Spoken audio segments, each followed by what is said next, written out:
Y F G R F? سوال یہ آتا ہے بہت ساری این جی اوز ہیں, ایف جی آر ایف کے ساتھ کام کرنے کا کیا فائدہ ہے؟ دو بڑے شاندار فائدے ہیں. سب سے پہلا تو نیٹ ورک. دعوت اسلامی کے Faizan Madina F G R F کے آفس بن گئے, دعوت اسلامی کا نگران ایف جی آر ایف کا والنٹیئر بن گیا, دعوت اسلامی کے سمجھ لے کے رضاکار جو ایف جی آر ایف کے رضاکار بن جاتے ہیں. تو ہمیں کہیں کوئی بندہ ہائر ہی نہیں کرنا پڑتا. یعنی میں اگر آپ کو یہ بات کروں کہ دنیا کے اتنے سارے ملکوں میں ایف جی آر ایف کام کر رہی ہے, شاید میں غلط نہیں ہوں تو پوری ایف جی آر ایف کے 20 بھی ملازمین نہیں ہیں. اچھا, جو پیڈ ہوں, جو پیڈ ہوں. یعنی پورے ایف جی آر ایف کا نظام چلانے کے لیے دنیا میں شاید 20 لوگوں کی بھی اب سیلری نہیں دے رہے. ماشاءاللہ. اب اتنا بڑا غریبوں تک پہنچ رہا ہے, یعنی سارا پیسہ جو ہے وہ آپ کا جو جہاں خرچ کر رہے ہیں وہاں پہنچ رہا ہے. Number 1 point. دوسری جو ایف جی آر ایف کی جو خوبصورتی ہے کہ ایف جی آر ایف کا جتنا بھی کام ہے وہ مفتیان کرام کی شرعی رہنمائی کے بعد ہوتا ہے. اشفاق بھائی, میں آپ کو ایک مزے کی بات بتاؤں, مزے کی بات بھی اور مشکل بات بھی بتاؤں.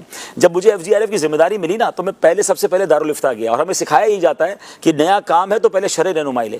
مفتی صاحب کا ایک جملہ مجھے یاد ہے, انہوں نے کہا عبدالحبیب بھائی اب اصل آپ جو کام لے کر آئے ہو نا, دعوت اسلامی کے 90% کام تو ہیں ہی اچھے, یعنی وہ وقف کے کام ہیں, وہ زکوٰۃ کے استعمال کے کام ہیں, اس میں 5-10% کام میں آپ کو پرابلم ہوتی ہے جس کی رہنمائی لینا بہت ضروری ہوتا ہے. اور ایف جی آر ایف کے جو کام ہیں وہ 90% کام وہ ہیں کہ جس میں بہت سارے مسائل آئیں گے کہ چندے کا صحیح استعمال صحیح ہوگا کہ نہیں ہوگا, زکوٰۃ کے پیسے کس کو دینے ہیں, کہاں خرچ ہو سکتے ہیں, کہاں نہیں ہو سکتے, لوگوں کے امیر ہیں نا, پیسے بانٹنے, سامان بانٹنا ہے, بہت سارے کرپشنز کے معاملات ہو سکتے ہیں.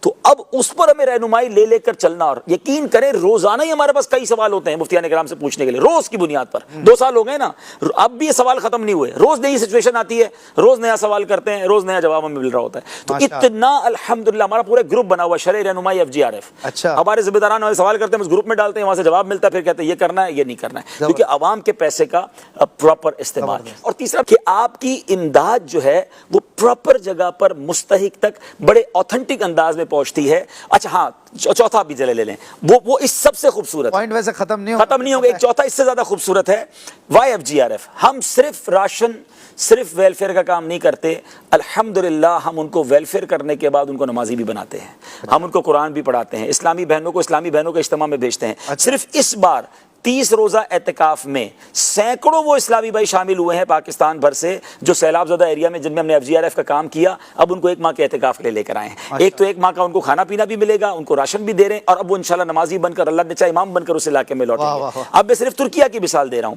یہ جو 92 کنٹینرز ہم نے آرڈر کیے ہیں, ہم نے اس کے ساتھ ایک مسجد بھی آرڈر کی ہے, یعنی ہم ایک مسجد کا پورا کیمپ بھی لگائیں گے. 92 فیملیاں رہ رہی ہوں گی, ساتھ ایک جانماز ہوگی, وہاں ہمارے ایک امام صاحب ہوں گے, ایک اسلامی بہن ہوں گی, اسلامی بہنوں کی تربیت, اسلامی بھائیوں کی تربیت, بچوں کو قرآن پڑھائیں گے. تو آپ کی ویلفیئر, یعنی میں چاہتا ہوں کہ میں راشن بانٹوں, میرا راشن بھی بٹے اور لوگ نمازی بھی بنے, میرا راشن بھی بٹے اور لوگ قرآن بھی پڑھنے لگ جائیں, ان کا دین و ایمان بھی محفوظ ہو جائے, تو میں کیوں نہ ایف جی آر ایف کے ذریعے بٹواؤں.